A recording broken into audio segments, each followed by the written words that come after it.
Back to our channel Krithika energy essence. So இன்னைக்கு நம்ம வீடியோக்குள்ளே போகிறதுக்கு முன்னாடி நம்மளோட சேனலை நிறைய வியூவர்ஸ் வந்து சப்ஸ்கிரைப் பண்ணாமல் பார்த்துட்டு இருக்கீங்க. அவங்க எல்லாம் சப்ஸ்கிரைப் பண்ணிக்கோங்க. ஸோ டிஎன்டெட் 2024, டிஎன்செட் 24, பிஜிடிஆர்பி 2024 இது எல்லாத்துக்குமே ரொம்ப இம்பார்ட்டண்டான அப்டேட்ஸு இந்த போர்ஷன் வைஸ் கவர் பண்ணிட்டு இருக்கோம். ஸோ டிஎன்டெட் இன்னைக்கு வீடியோ பார்த்தீங்கன்னா டிஎன்டெட் பேப்பர் 1 ப்ரிப்பரேஷன். ஸோ நமக்கு ஆல்ரெடி சொன்ன மாதிரி தான் ஜூலையில் கம்பல்சரி பேப்பர் 1 அண்ட் பேப்பர் 2ஓட டிஎன்டெட் எலிஜிபிலிட்டி டெஸ்ட்டு நோட்டிஃபிகேஷன் போட்டு எக்ஸாம் வந்து ஜூலையில் நடக்கும். அதுக்கு இந்த பிஎட் இப்போ படிச்சுட்டு இருக்கவங்க இனிமேல் புதுசாக படிக்க போகிறவங்களுக்கு இந்த வீடியோ ரொம்ப ஹெல்ப்ஃபுல்லாக இருக்கும். ஸோ ஃபஸ்ட்டு வந்து இன்னைக்கு வந்து ஹவு டு ஸ்டடி, அதில் how to study psychology for paper 1. Paper 1க்கு சைக்காலஜி எப்படி படிக்கணும் அப்படிங்கிறது தான் என்னோட own experience. TET and CTET ரெண்டுமே கிளியர் பண்ணியிருக்கிற ஓன் எக்ஸ்பீரியன்ஸை பேஸ் பண்ணி தான் நான் இதை சொல்கிறேன். ஸோ பார்த்தோம் ஃபர்ஸ்ட் டிஎன்டெட் அப்படிங்கும்போது நமக்கு என்னன்னா Tamil Nadu teacher eligibility test. So டீச்சராக 1 to 9 வரைக்கும் 1 to 8 வரைக்கும் வரவங்க எல்லாருமே இந்த எலிஜிபிலிட்டி டெஸ்ட் எழுதிட்டு அதுக்கப்புறம் ஒரு அப்பாயின்மெண்ட் டெஸ்ட்டு இந்த தடவை நடந்திருக்கு. ஸோ எலிஜிபிலிட்டி டெஸ்ட் இது. ஸோ பேப்பர் 1 யார் யார் எழுதலாம் அப்படிங்கும்போது கம்ப்ளீட்டட் டிடிஎட் டீச்சர் ட்ரைனிங் அப்படிங்கிற diploma in teacher education complete பண்ணவங்க, டீச்சர் டிடிஎடோட ஃபைனல் இயர் ஸ்டூடெண்ட்ஸ், பிஎட் படிச்சிருந்தாலும் அவங்க டிடிஎட் படிச்சிருக்கணும், அவங்க 3 பேரும் இதை எழுத முடியும். ஸோ மார்க் வந்து 82லேருந்து 90 வரைக்கும் எடுத்திருந்தாதான் இதுக்கு வந்து எலிஜிபிள். ஸோ வந்து மார்க் வந்து 82 தான் ஸ்டார்டிங், அதுலேருந்து 90 வரைக்கும் அதாவது கேஸ்ட் பேஸில் சொல்கிறாங்க, கம்யூனல் ரேங்க் பேஸில். ஸோ 82 எடுத்திருந்தாலே போதும் 90 வரைக்கும். எஸ்ஜிடி அப்பாயின்மெண்ட் டெஸ்ட் இது எழுதுனதுக்கு அப்புறம் நான் உடனே வேலைக்கு போயிடலாமானா கிடையாது. அடுத்து செகண்டரி கிரேட் அப்பாயின்மெண்ட் டெஸ்ட் ஒன்று நடக்குது. கிளியர் டிஎன்டெட் எலிஜிபிலிட்டி டெஸ்ட்டை நீங்கள் கிளியர் பண்ணியிருந்தா மட்டும்தான் இந்த அப்பாயின்மெண்ட் டெஸ்ட்டை நீங்கள் எழுத முடியும். ஸோ அது வந்து காம்படிட்டிவ் எக்ஸாம், எத்தனை போஸ்டிங்கோ அதுக்கு தகுந்த மாதிரியான ஒரு காம்படிட்டிவ் எக்ஸாம். ஸோ இதில் இன்னைக்கு நம்ம முக்கியமான விஷயம் பார்த்தீங்கன்னா how to study psychology. So psychology அப்படிங்கிறது ரொம்ப ரொம்ப வாஸ்ட் ஏரியா அப்படின்னு தான் சொல்லணும். நிறைய படிக்க வேண்டிய விஷயங்கள் உள்ளது. அதே நேரம் கொஸ்டின் வந்து இதுக்குள்ளேருந்து வரும், இது அவுட் ஆஃப் சிலபஸ், இது வந்து போர்ஷனில் இல்லை நம்ம சொல்ல முடியாத ஒரு பார்ட் அப்படின்னு பார்த்தீங்கன்னா சைக்காலஜி. ஸோ இதை நான் டிடிஎட் லெவலில் எப்படி படித்தா டிஎன் பேப்பர் 30 மார்க்ஸில் அட்லீஸ்ட் 25 above to 30 வாங்க முடியும் அப்படிங்கிறது தான் என்னோட ஓன் எக்ஸ்பீரியன்ஸ்ல நான் சொல்கிறேன். ஸோ ஃபஸ்ட்டு வந்து நீங்கள் டிடிஎடோட சோர்ஸ் புக் அப்படின்னு எடுத்துக்கிட்டிங்கன்னா லேர்னிங் சைல்டு கற்கும் குழந்தை, facilitating and enhancing learning.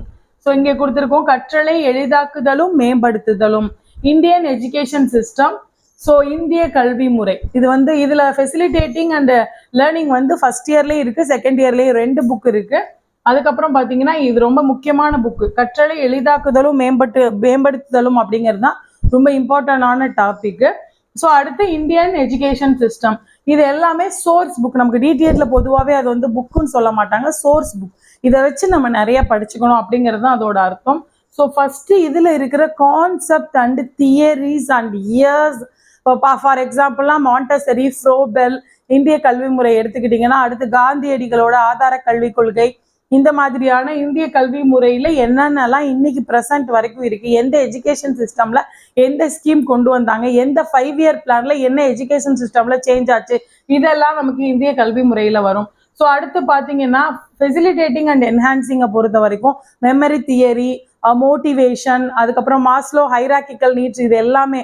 So learning needs என்னென்ன, அதுக்கப்புறம் learning theory, approaches to the learning, approaches to students, அதுக்கப்புறம் என்ன மாதிரியான மெத்தட்ஸ் டு ஒவ்வொரு ஸ்டூடெண்ட்டுக்கும் பயன்படுத்தலாம், இது எல்லாமே இதில் தான் வரும்னா ஃபெசிலிட்டேட்டிங். ஸோ நம்மளோட பசங்களோட லேர்னிங்கை எப்படி ஈஸி ஆக்குறது அப்படிங்கிற பாயிண்ட்ல ஃபர்ஸ்ட் இயர்லேயும் ஒரு புக் இருக்குது, செகண்ட் இயர்லேயும் இருக்குது. ரொம்ப இம்பார்ட்டண்ட்டான புக்கு, கண்டிப்பாக ஃபுல்லாக நூக் அண்ட் கார்னர் படிக்க வேண்டிய புக்கு. ஸோ அடுத்து பார்த்தீங்கன்னா நமக்கு லேர்னிங் சைல்டு, முக்கியமான விஷயம் லேர்னிங் சைல்டு, கற்கும் குழந்தை. ஒரு படிச்சுட்டு இருக்க குழந்தையோட மனசில் பிஹேவியரல் சேஞ்சாக இருக்கட்டும், சைக்கலாஜிக்கல் சேஞ்சாக இருக்கும், பிரெயின் சிஸ்டம், ஸ்கீமா, இதை பற்றிலாம் 1 to 8, அதாவது 13-14 வயது வரைக்கும் இருக்கிற குழந்தைகளோட மாற்றங்கள் எப்படி இருக்கும், மனநிலை எப்படி இருக்கும், அவங்களோட உடல் மாற்றம், மனநிலை மாற்றம்லாம் எந்தெந்த மாதிரிலாம் இருக்கும் அப்படிங்கிறத நம்ம தெரிஞ்சுக்க வேண்டிய புக் வந்து இந்த புக்கு. இந்த புக்கை தரவாக படிச்சிடணும். ஸோ அடுத்து பார்க்கும்போது ஸோ கரண்ட் ட்ரெண்ட்ஸ், இது ரொம்ப முக்கியம். எலிமெண்ட்ரி எஜுகேஷனில் இருக்க கரண்ட் ட்ரெண்ட்ஸு. ஸோ எண்ணும் எழுத்தும் இப்போ இருக்குது, இப்போ பேசிஸில் ஓடிட்டு இருக்கிறது வந்து எண்ணும் எழுத்தும். அடுத்து பார்த்தீங்கன்னா ஆக்டிவிட்டி பேஸ்டு லேர்னிங்.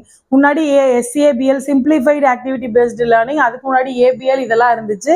அடுத்து ஒர்க் புக்ஸ் இப்போ கொடுத்துருக்காங்க, ஒவ்வொரு சப்ஜெக்ட்டுக்குமே ஒர்க் புக் கொடுத்துருக்காங்க, அது காம்ப்ரிஹென்சிவாக இருக்குது. அடுத்து கண்டினியூஸ் CCEன்னு சொல்லுவாங்க, கண்டினியூஸ் காம்ப்ரிஹென்சிவ் எஜுகேஷன் CCE அப்படிங்கிறது. ஸோ இந்த சம்மேட்டிவ், ஃபார்மேட்டிவ், 40 மார்க் 60 மார்க், அதாவது அவங்கள வந்து வெறும் மார்க்கை மட்டும் வைக்காம ஒரு டெஸ்ட், ஒரு ஆக்டிவிட்டி, இதுலேருந்து அவங்களுக்கு மார்க் கொடுக்குற சிஸ்டம். ஸோ ஸ்டெம், சயின்ஸுக்கும் மேக்ஸுக்கும் சேர்த்து ஸ்டெம் அப்படின்ற ஒரு புது சிஸ்டம் இருக்கு. இல்லம் தேடி கல்வி 3R, ரீடிங், ரைட்டிங் அண்ட் அரித்மெட்டிக்கு இம்பார்ட்டன்ஸ் கொடுக்குற ஒரு சிஸ்டம்.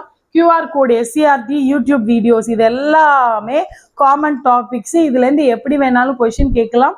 ஸோ இது எல்லாத்த பற்றின basic knowledge and deep knowledge ரொம்ப அவசியமானது. ஸோ இந்த டாபிக்லாம் கண்டிப்பாக பார்த்துக்கோங்க. So theories to be in full circle.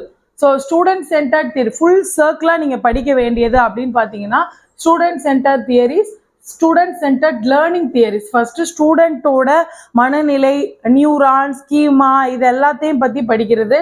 So அடுத்து பார்த்தோம்னா student centred learning theory. So ஒவ்வொரு பசங்களுக்கும் எந்த மாதிரியான லேர்னிங் தியரிஸ் நம்ம யூஸ் பண்ணலாம் அப்படின்னு படிக்கிறது. ஸோ அடுத்து பார்த்தீங்கன்னா இம்பார்ட்டன்ட் இம்ப்ளிமெண்டேஷன் இன் வெல்ஃபேர் ஸ்கீம்ஸ். ஸோ இன்னைக்கு தமிழ்நாட்டில் வந்து வெல்ஃபேர் ஸ்கீம்ஸ் என்ன மாதிரியான இம்பார்ட்டன்ஸ் இருக்கு, அது எதெல்லாம் வந்து என்ன மாதிரியான இம்பேக்ட் வந்து ஸ்டூடெண்ட்டோட ஸ்டடீஸ்ல கொடுத்துருக்கு, இது எல்லாத்தையும் படிக்கணும். அடுத்து theories of brain, nerves and memory. So brain, nerves, அது மெமரி எதெல்லாம் கனெக்ட் ஆயிருக்கு, அது எந்த மாதிரிலாம் நமக்கு டீச்சர்ஸ் எதெல்லாம் தெரிஞ்சிருந்தா அதை ஸ்டூடெண்ட்டை ஃபெசிலிட்டேட் பண்ண முடியும் அப்படிங்கிற point. So theories of inclusive education. So இப்போ வந்து ரொம்ப முக்கியமான விஷயம் வந்து dyslexia, dysgraphia, autism, hyperactive child, இவங்க எல்லாரையுமே ஒரே கிளாஸ் ரூம்ல படிக்க வைக்கிறதுக்கு அவங்களோட நாலேஜ், அவங்கள எப்படி ஹேண்டில் பண்றோன்ற நாலேஜ் ரொம்ப அவசியம். So theories of in service trainings, நமக்கு என்ன மாதிரியான இன் சர்வீஸ் ட்ரைனிங்ஸ் இருக்கு அப்படிங்கிறதையும் நம்ம படிக்கணும். ஸோ இந்த theories to be in full circle அப்படின்னா 360 டிகிரியில் இதை பற்றி எல்லாம் நமக்கு தெரிஞ்சிருந்தா மட்டும்தான் நம்மளால எந்த கொஷினையுமே ஆன்சர் பண்ண முடியும்.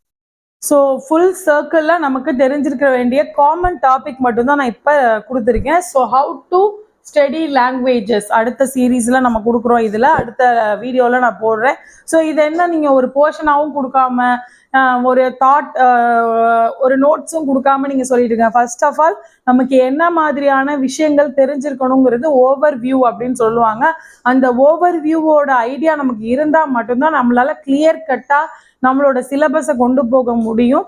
ஸோ இந்த வருஷம் நான் எழுதுனா இந்த வருஷமே நான் பாஸ் பண்ணணும்னு நினைக்கிறவங்க கண்டிப்பாக இந்த டாபிக் வைஸ் படிங்க. So next how to study languages.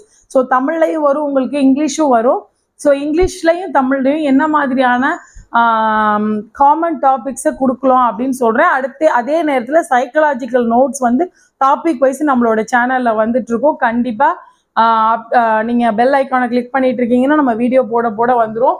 So how to study languages. So ஏற்கனவே சொன்ன மாதிரி நம்ம educational psychology series, PGTRB, TNSET 2024, TNTET 2024, இது எல்லாத்துக்குமான வீடியோ எல்லாமே நம்மளோட சேனலை அப்டேட் பண்ணிகிட்டே இருக்கும்.